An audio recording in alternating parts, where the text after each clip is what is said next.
الحمدللہ ہم اہل سنت و جماعت اللہ سے محبت کرتے ہیں، اللہ کے محبوب سے بے پناہ محبت کرتے ہیں، اور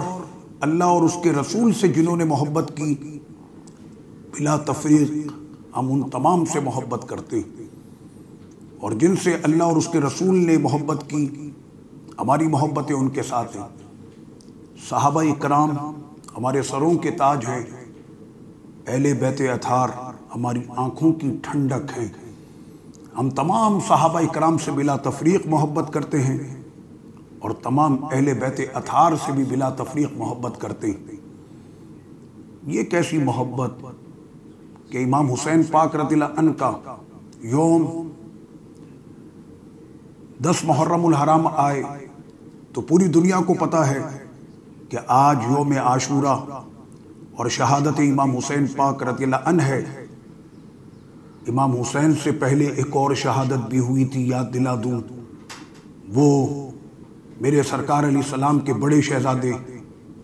حضرت سیدنا امام حسن پاک رضی اللہ عنہ کی وہ شہادت تھی،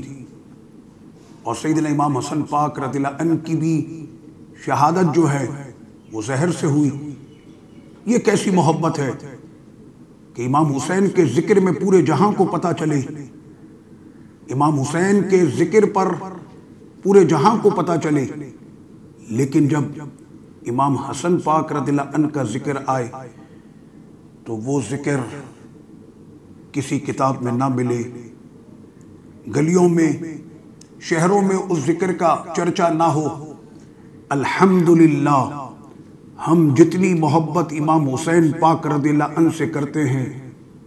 ہم اتنی محبت امام حسن پاک رضی اللہ عنہ سے بھی کرتے ہیں، اس لیے کہ یہ عقیدہ سنیوں کا عقیدہ، یہ کوئی سیاسی نظریہ نہیں کہ ملکوں پر حملے کر دیے جائیں اور ان کی گلیوں کو ویران کر دیا جائے، اور آپس کی ان لڑائیوں میں کہ ہم صحابہ کے ماننے والے، دوسرا کہے ہم اہل بیت کے ماننے والے۔ یہ سیاسی مذہب بن گئے، سیاسی۔ آج دنیا میں ان لوگوں کو سیاسی مذہب کے نام سے یاد کیا جا رہا کہ کسی مسلمان ملک کو اگر تباہ کرنا ہو تو یہ 2 سیاسی مذہب چھوڑ دیے جائیں،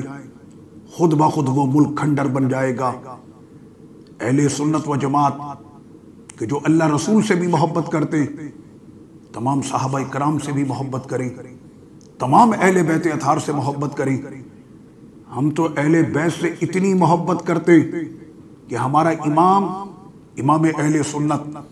اعلیٰ حضرت